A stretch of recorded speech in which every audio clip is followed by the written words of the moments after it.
Hello മക്കളെ, welcome to Xylem learning. Akhil Navas ആണ്. അപ്പൊ നമ്മുടെ ക്രിസ്മസ് എക്സാം ഇതാ അടുത്ത് എത്താറായിട്ടുണ്ട്. ഇനി വളരെ കുറച്ച് ദിവസങ്ങൾ കൂടിയേ നമ്മുടെ എക്സാമിന് ബാക്കിയുള്ളൂ. അപ്പൊ എല്ലാവരും അതിന്റെ പ്രിപ്പറേഷനിലായിരിക്കും. നമ്മുടെ എക്കണോമിക്സിന്റെ കാര്യത്തിലേക്ക് വരുവാണെങ്കിൽ 12 ചാപ്റ്റേഴ്സ് ആണ് നമുക്ക് ക്രിസ്മസ് എക്സാമിന് പഠിക്കാനായിട്ടുള്ളത്. അപ്പൊ എല്ലാവരും സ്ഥിരമായിട്ട് ചോദിക്കുന്ന ഒരു ചോദ്യമാണ്, മിസ് ഏതൊക്കെയാണ് എസ്എ ചോദ്യങ്ങൾ വരാൻ പോകുന്നത് എന്നുള്ളത്.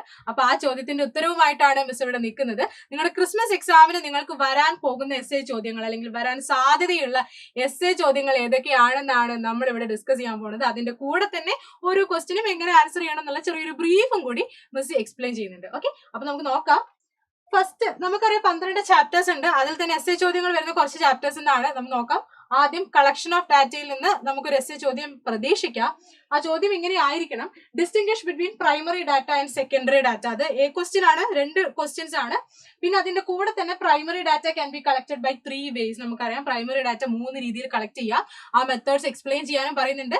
ഓരോ മെത്തേഡിന്റെയും അഡ്വാൻറ്റേജസും ഡിസഡ്വാൻറ്റേജസും എഴുതാനായിട്ട് പറയുന്നുണ്ട്. അപ്പൊ ജസ്റ്റ് അതിന്റെ ആൻസർ എങ്ങനെ എഴുതണം എന്ന് ജസ്റ്റ് നോക്കാം. നമുക്കറിയാം ഡിഫറൻസ് ചോദിച്ചു കഴിഞ്ഞാൽ ഉറപ്പായിട്ടും നിങ്ങൾ എന്ത് ചെയ്യണം, ടേബിൾ ആയിട്ട് തന്നെ അതിന് ആൻസർ കൊടുക്കണം. മിനിമം ഇതാ ഒരു 4-5 പോയിന്റ് എങ്കിലും നിർബന്ധമായും അതിനകത്ത് നിങ്ങൾ പഠിച്ചു വെക്കണം. പ്രൈമറി ഡാറ്റയും സെക്കൻഡറി ഡാറ്റ എന്താണെന്നുള്ളത് നമുക്ക് കൃത്യമായിട്ട് അറിയാം. അതിലൂടെ തന്നെ നിങ്ങൾക്ക് അതിന്റെ ഡിഫറൻസും പഠിക്കാൻ പറ്റും. ഓക്കെ, അതെഴുതിയതിനു ശേഷം പിന്നെ ഓരോരോ മെത്തേഡ്സും എന്താണെന്ന് എക്സ്പ്ലെയിൻ ചെയ്യാം. ശേഷം ഓരോ മെത്തേഡിന്റെയും അഡ്വാൻറ്റേജും ഡിസഡ്വാൻറ്റേജും പഠിച്ചു വെക്കണം. പേഴ്സണൽ ഇന്റർവ്യൂ എന്താണെന്ന് നമുക്കറിയാം, ഫേസ് ടു ഫേസ് ഇന്റർവ്യൂ ആണ്. അഡ്വാൻറ്റേജസിൽ ഒരു മിനിമം ഒരു 3 പോയിന്റ് എങ്കിലും എസ്എ ചോദിക്കുന്ന സമയത്ത് ഒരു മിനിമം 3 പോയിന്റ് എങ്കിലും എഴുതാനായിട്ട് ശ്രമിക്കുക. അതുപോലെ തന്നെ ഡിസഡ്വാൻറ്റേജിലും ഒരു 3 പോയിന്റ് എങ്കിലും പഠിച്ചു വെക്കാം. അതിനുശേഷം നമ്മൾ മെയിലിംഗ് ക്വസ്റ്റ്യനെയർ എഴുതുക. എന്താണെന്നുള്ളത് നിങ്ങൾ എക്സ്പ്ലെയിൻ ചെയ്യുക. അതിനുശേഷം നമ്മൾ എന്ത് എഴുതണം, അതിന്റെ അഡ്വാൻറ്റേജസും ഡിസഡ്വാൻറ്റേജസും അതുപോലെ ഒരു 3 പോയിന്റ്സ് എങ്കിലും മക്കൾ പഠിച്ചു വെക്കുക. ശേഷം നമ്മൾ എങ്ങോട്ട് പോകണം, ടെലിഫോൺ ഇന്റർവ്യൂ എന്താണെന്നുള്ളത് ജസ്റ്റ് ഒന്ന് ബ്രീഫായിട്ട് എക്സ്പ്ലെയിൻ ചെയ്യണം. അതിനുശേഷം ടെലിഫോൺ ഇന്റർവ്യൂവിന്റെ അഡ്വാൻറ്റേജസും ഡിസഡ്വാൻറ്റേജസും വളരെ ബ്രീഫായിട്ട് എന്ത് ചെയ്യണം, ഒന്ന് പറയണം. ഒരു 3 പോയിന്റ് എങ്കിലും എന്ത് ചെയ്യുക, ഇതിനെല്ലാത്തിലും പഠിച്ചു വെക്കാം. അപ്പൊ കളക്ഷൻ ഓഫ് ഡാറ്റയിൽ നിന്ന് ഈ രീതിയിൽ എസ്എ ഒരു ചോദ്യം ചോദിക്കാനുള്ള ചാൻസ് ഉണ്ട്. ഇനി നമുക്ക് അടുത്ത ചോദ്യം നോക്കാം.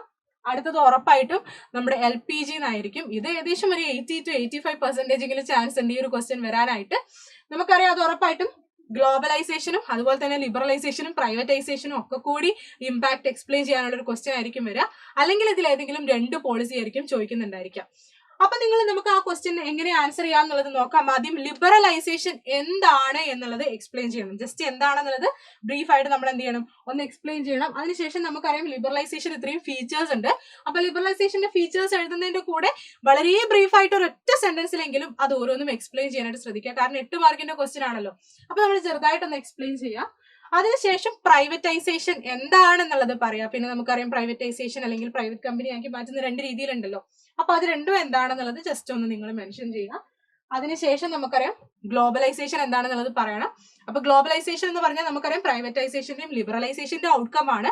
അതൊന്ന് ആദ്യം മെൻഷൻ ചെയ്യുക. ശേഷം ഗ്ലോബലൈസേഷൻ എന്താണെന്ന് എഴുതുക. അതിന്റെ കൂടെ തന്നെ എന്താണ് അത് ചെയ്യുന്നത് എന്നുള്ളതും കൂടെ മെൻഷൻ ചെയ്യാം. ഓക്കെ, ഇനി നമുക്ക് അടുത്ത ചോദ്യത്തിലേക്ക് നമുക്ക് പോവാം. ഉറപ്പായിട്ടും പ്രസന്റേഷൻ ഓഫ് ഡാറ്റയിൽ നിന്ന് ഈ രീതിയിൽ ഒരു ക്വസ്റ്റ്യൻ ഉണ്ടാവും. അത് ഉറപ്പായിട്ടും ഒജീവ് വരച്ച് മീഡിയം ഗ്രാഫിക്കലി ലൊക്കേറ്റ് ചെയ്യാൻ തന്നെ ആയിരിക്കും.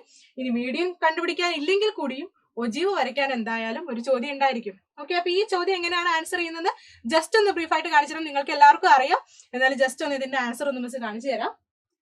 അപ്പൊ ആദ്യം നമുക്കറിയാം ലെസ് ദാൻ ഒജീവും വരയ്ക്കണം, മോർ ദാൻ ഒജീവും വരയ്ക്കണം. അതിനാദ്യം ലെസ് ദാൻ ക്യുമുലേറ്റീവ് ഫ്രീക്വൻസി വേണം, മോർ ദാൻ ക്യുമുലേറ്റീവ് ഫ്രീക്വൻസി വേണം. ലെസ് ദാൻ ക്യുമുലേറ്റീവ് ഫ്രീക്വൻസി എന്ന് പറയുമ്പോൾ നമ്മൾ എഴുതേണ്ടത് ലെസ് ദാൻ എന്ന് എഴുതിയിട്ട് എല്ലാത്തിന്റെയും അപ്പർ ലിമിറ്റ് എടുക്കണം.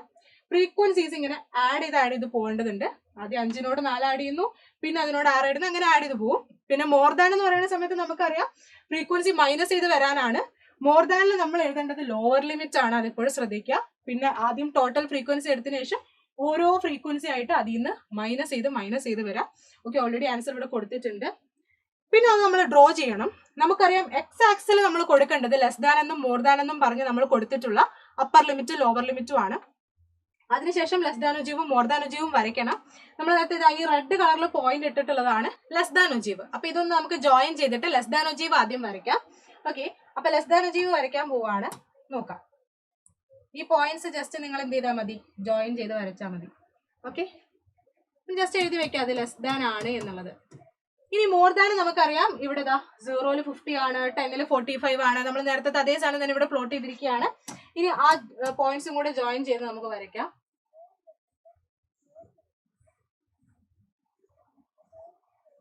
ഓക്കെ, അപ്പൊ ഇത് മോർ ദാൻ ആണ് കേട്ടോ. ഓക്കെ, മോർ ദാൻ ഒജീവും ലെസ് ദാൻ ഒജീവും വരച്ചു കഴിഞ്ഞാൽ നമ്മളോട് ഒരു ബി ക്വസ്റ്റ്യൻ കൂടെ ചോദിച്ചിട്ടുണ്ട്. മീഡിയൻ ഗ്രാഫിക്കലി ലൊക്കേറ്റ് ചെയ്യാൻ നമുക്കറിയാം. രണ്ടോ ജീവും കൂടെ കൂട്ടിമുട്ടുന്ന പോയിന്റിൽ നിന്ന് താഴോട്ട് വരച്ചു കഴിഞ്ഞാൽ അത് എവിടെയാണോ മുട്ടുന്നത് അതാണ് മീഡിയൻ അല്ലെ. ഇപ്പൊ ഇവിടെ രണ്ടും കൂടെ മുട്ടുന്ന ഇതാ ഇവിടെയാണ്. അപ്പൊ ഇവിടുന്ന് താഴോട്ട് ഏകദേശം 14 to 15 ഇടയിലായിരിക്കും നമ്മുടെ മീഡിയൻ വരുന്നുണ്ടായിരിക്കാം. അപ്പൊ ഇതിന് 8 മാർക്കാണ് കേട്ടോ. ആ ടേബിളും ഈ ഗ്രാഫിനും അടക്കം 8 മാർക്കാണ്. ഇനി നമ്മുടെ അടുത്ത 8 മാർക്കിന്റെ ചോദ്യം ഉറപ്പായിട്ടും ഒരു question measures of central tendency എന്നായിരിക്കും. ആ ക്വസ്റ്റ്യൻ ഇതാ ഇങ്ങനെയായിരിക്കും. ഒരു കണ്ടിന്യൂസ് സീരീസ് തന്നിട്ട് നിങ്ങളോട് മീനും മീഡിയനും മോഡും ഒരുമിച്ച് കണ്ടുപിടിക്കാനായിട്ട് പറയും. ഓക്കെ, അപ്പൊ ജസ്റ്റ് ഒന്ന് ചെയ്ത് നോക്കാം. എന്താ ഈ ഒരു ക്വസ്റ്റ്യൻ. ആദ്യം മീൻ കണ്ടുപിടിക്കുക. കണ്ടിന്യൂസ് സീരീസിൽ എങ്ങനെയാണെന്ന് നമുക്കറിയാം. Sigma F M divided by n ചെയ്തിട്ടാണ് നമ്മൾ കണ്ടുപിടിക്കുന്നത് അല്ലെ. അപ്പൊ ഇവിടെ m വേണം, ഓരോന്നിന്റെയും മിഡ് പോയിന്റ് വേണം, അതുപോലെ തന്നെ എഫ് എം വേണം, അതായത് f ഇൻറ്റു എം വേണം. ഓക്കെ, അപ്പൊ അതിന്റെ ടോട്ടൽ വേണം. ഓക്കെ, അത് ഓൾറെഡി ഇവിടെ ചെയ്ത് വെച്ചിട്ടുണ്ട്. 2770 ആണ്. പിന്നെ നമുക്ക് n വേണം. ഈ n എന്ന് പറയുന്നത് ടോട്ടൽ ഫ്രീക്വൻസി ആണ്. ടോട്ടൽ ഫ്രീക്വൻസി ഇവിടെ 60 കൊടുത്തിട്ടുണ്ട്. ഓക്കെ, അപ്പൊ നമുക്ക് ജസ്റ്റ് ഒന്ന് ചെയ്ത് നോക്കാം. 2770 by 60 ചെയ്യുന്ന സമയത്ത് 46.167 ഓർ അങ്ങനെ വരും. ഇതാണ് മീൻ. ഓക്കെ, ജസ്റ്റ് ഇത് എങ്ങനെയാണ് കണ്ടുപിടിക്കുന്നത് ജസ്റ്റ് ഒന്ന് പറഞ്ഞതാണ്. then അടുത്തത് മീഡിയനിലേക്ക് വരുന്ന സമയത്ത് ആദ്യം നിങ്ങൾക്ക് വേണ്ടത് ക്യുമുലേറ്റീവ് ഫ്രീക്വൻസി ആണ്. നേരത്തെ നമ്മൾ ഒജീവിൽ പറഞ്ഞ അതേ സാധനം തന്നെ, ഫ്രീക്വൻസി ആഡ് ചെയ്ത് പോവാണ് അല്ലെ. ഇനി അതിനുശേഷം n/2 നമ്മൾ കണ്ടുപിടിക്കണം. ഇവിടെ n എന്ന് പറയുന്ന ലാസ്റ്റ് കിട്ടുന്ന ക്യുമുലേറ്റീവ് ഫ്രീക്വൻസി ആണ്, ടോട്ടൽ ഫ്രീക്വൻസി ആണ്. അപ്പൊ 60/2 നമുക്ക് 30th ക്ലാസ് ആണ് മീഡിയൻ ക്ലാസ് എന്നുള്ളത് കിട്ടും. അതായത് 30 എന്നുള്ള വാല്യൂവിനെ ക്യുമുലേറ്റീവ് ഫ്രീക്വൻസിയിൽ എവിടെ ഇൻക്ലൂഡ് ചെയ്യാൻ പറ്റും നോക്കാം. 37ലാണ് ഇൻക്ലൂഡ് ചെയ്യാൻ പറ്റുക. സോ 40 to 50 ആണ് നമ്മുടെ median class. Then equation apply ചെയ്യണം. L plus n/2 minus CF/F into H. ഇതിൽ L എന്ന് പറയുന്നത് മീഡിയൻ ക്ലാസിന്റെ ലോവർ ലിമിറ്റ് ആണ്. സോ അത് 40 ആണ്. n/2 നമ്മൾ ഓൾറെഡി കണ്ടുപിടിച്ചതാണ്, അത് 30 ആണ്. ദെൻ CF എന്ന് പറഞ്ഞാൽ n/2 ഉണ്ട്, അതായത് നമ്മുടെ മീഡിയൻ ക്ലാസിന്റെ തൊട്ട് മുന്നേയുള്ള ക്ലാസിന്റെ ക്യുമുലേറ്റീവ് ഫ്രീക്വൻസി ആണ് 17 ആണ്. F എന്ന് പറയുന്നത് മീഡിയൻ ക്ലാസിന്റെ തന്നെ ഫ്രീക്വൻസി ആണ്, അത് 20 ആണ്. ദെൻ H എന്ന് പറയുന്നത് ക്ലാസ് ഇന്റർവെൽ ആണ്. അപ്പൊ ഇത് സോൾവ് ചെയ്ത് കഴിയുമ്പോൾ നമുക്ക് ആൻസർ കിട്ടും. നമുക്ക് ചെയ്ത് നോക്കാം. ആദ്യം 30 മൈനസ് 17 ചെയ്യുന്നു, ദെൻ ബൈ 20 ചെയ്യുന്നു, ദെൻ ഇൻറ്റു 10 ചെയ്യുന്നു, ദെൻ പ്ലസ് 40 ചെയ്യുന്നു. 46.5 കിട്ടും. ഓക്കെ, ഇങ്ങനെയാണ് മീഡിയൻ കണ്ടുപിടിക്കുന്നത്. ഇനി നമുക്ക് ജസ്റ്റ് മോഡും കൂടി ഒന്ന് കണ്ടുപിടിച്ച് നോക്കാം. മോഡിന് ആദ്യം മോഡൽ ക്ലാസ് വേണം. ഏറ്റവും കൂടുതൽ ഫ്രീക്വൻസി ഉള്ള ക്ലാസ് ആണ് മോഡൽ ക്ലാസ്. അത് 40 to 50 ആണ്. 20 ആണ് ഏറ്റവും വലിയ ഫ്രീക്വൻസി. ദെൻ അടുത്ത ഇക്വേഷൻ അപ്ലൈ ചെയ്യണം. L plus D1 plus D2 into H. ഇതാണ് നമ്മുടെ ഇക്വേഷൻ. L എന്ന് പറഞ്ഞാൽ നമ്മുടെ മോഡൽ ക്ലാസിന്റെ ലോവർ ലിമിറ്റ് ആണ്, അത് 40 ആണ്. D1 എന്ന് പറഞ്ഞാൽ ദ മോഡൽ ക്ലാസിന്റെ ഫ്രീക്വൻസിയും തൊട്ട് മുന്നുള്ള ക്ലാസിന്റെ ഫ്രീക്വൻസിയും തമ്മിലുള്ള ഡിഫറൻസ് ആണ്. സോ അത് 10 ആണ്. D2 എന്ന് പറഞ്ഞാൽ മോഡൽ ക്ലാസിന്റെ ഫ്രീക്വൻസിയും തൊട്ട് താഴെയുള്ള ക്ലാസിന്റെ ഫ്രീക്വൻസിയും തമ്മിലുള്ള ഡിഫറൻസ് ആണ്. 20 മൈനസ് 12 നമുക്ക് 8 കിട്ടും. ദെൻ ക്ലാസ് ഇന്റർവെൽ 10 കിട്ടും. ഇത് സോൾവ് ചെയ്താൽ നമുക്ക് ആൻസർ കിട്ടും. അത് നമ്മൾ ചെയ്ത് നോക്കാം. 10/18 ആദ്യം ചെയ്യുക, ദെൻ ഇൻറ്റു 10 ചെയ്യുക, ദെൻ പ്ലസ് 40 ചെയ്യുക. ഓക്കെ, 45.555 അങ്ങനെ ആൻസർ കിട്ടും കേട്ടോ. ഓക്കെ, അപ്പൊ ഇങ്ങനെ മീനും മീഡിയനും മോഡും കണ്ടുപിടിക്കുക. കുറച്ച് സമയത്തിനുള്ളിൽ ചെയ്തു തീർക്കാനായിട്ട് ശ്രമിക്കുക. ദെൻ അടുത്തതും അവസാനത്തതുമായ എസ് എ ക്വസ്റ്റ്യൻ പോവേർട്ടി എന്നുള്ള ചാപ്റ്ററിന് എനിക്ക് ഇത് മസ്റ്റ് ആണ്. എന്തായാലും നിങ്ങൾ ക്വസ്റ്റ്യൻ പ്രതീക്ഷിക്കുക. ഉറപ്പായിട്ട് പോവേർട്ടി എലിവേഷൻ പ്രോഗ്രാംസ് എക്സ്പ്ലെയിൻ ചെയ്യാനാണ് ചോദിക്കുക. നമുക്കറിയാം ഒരുപാട് പോവേർട്ടി എലിവേഷൻ പ്രോഗ്രാംസ് ഉണ്ട്. അപ്പൊ നമുക്ക് ഏതൊക്കെയാണ് നിങ്ങൾ ഇൻക്ലൂഡ് ചെയ്യേണ്ടത് ജസ്റ്റ് നോക്കാം. നമുക്ക് ആദ്യം self employment, wage employment programs ഉണ്ട്. ഇത് 7 പ്രോഗ്രാംസ് ഇതിനകത്ത് നമുക്ക് വരുന്നുണ്ട്. Rural employment generation program, then prime minister's Rozgar Yojana, Swarna Jayanti Shahari Rozgar Yojana, Swarna Jayanti Gram Swarozgar Yojana, then NREGP, NREGP ആണ് Mahatma Gandhi national rural employment guarantee program, then Jawahar Rozgar Yojana, Nehru Rozgar Yojana. ഇത്രയും പ്രോഗ്രാം എക്സ്പ്ലെയിൻ ചെയ്യേണ്ടതെന്ന് ജസ്റ്റ് ഒരൊറ്റ സെന്റൻസിൽ അത് എന്താണെന്ന് മാത്രം ഒന്ന് മെൻഷൻ ചെയ്യുക. അത് കഴിഞ്ഞിട്ട് നമുക്ക് ഫുഡ് സെക്യൂരിറ്റി പ്രോഗ്രാംസ് ഉണ്ട്, public distribution system, integrated child development scheme, mid day meals at schools, then Annapurna scheme, Antyodaya Anna Yojana. ഇതൊക്കെ ജസ്റ്റ് എന്താണെന്ന് മാത്രം ബ്രീഫ് ആയിട്ട് പറയാം. ലാസ്റ്റ് സോഷ്യൽ സെക്യൂരിറ്റി പ്രോഗ്രാംസ് കൂടി ഉണ്ട്. ഇങ്ങനെ 3 കാറ്റഗറി ഓഫ് പ്രോഗ്രാംസ് ആണ് നമുക്കുള്ളത്.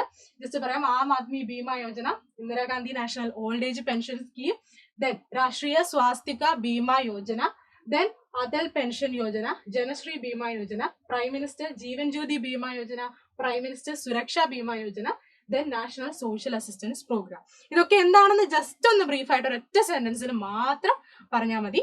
അപ്പൊ ഇത്രയും ക്വസ്റ്റ്യൻസ് ആണ് നമുക്ക് essay ചോദ്യങ്ങളായിട്ട് നിങ്ങളുടെ ക്രിസ്മസ് എക്സാമിന് വരാൻ പോകുന്നത്. അപ്പൊ എല്ലാവരും നന്നായിട്ട് തന്നെ പഠിക്കുക. ക്രിസ്മസ് എക്സാമിന് ഫുൾ മാർക്കും സ്കോർ ചെയ്യണം. ഇനി ഇതിൽ ഓരോ ക്വസ്റ്റ്യൻസും അല്ലെങ്കിൽ ഇപ്പൊ നമ്മൾ പഠിച്ചിട്ടുള്ള ഓരോ കാര്യങ്ങളും ഡിസ്കസ് ചെയ്ത ഓരോ കാര്യങ്ങളും ഡീറ്റെയിൽ ആയിട്ട് തന്നെ നമ്മുടെ ചാനലിൽ ലൈവ് ക്ലാസ്സുകളിൽ ഡിസ്കസ് ചെയ്തിട്ടുണ്ട്. അപ്പൊ നമ്മുടെ ലൈവ് ഒക്കെ എടുത്ത് നോക്കുക. നന്നായിട്ട് തന്നെ പ്രിപ്പയർ ചെയ്യുക. ക്രിസ്മസ് എക്സാമിന് നമുക്ക് ഫുൾ മാർക്കും സ്കോർ ചെയ്യാം. All the best.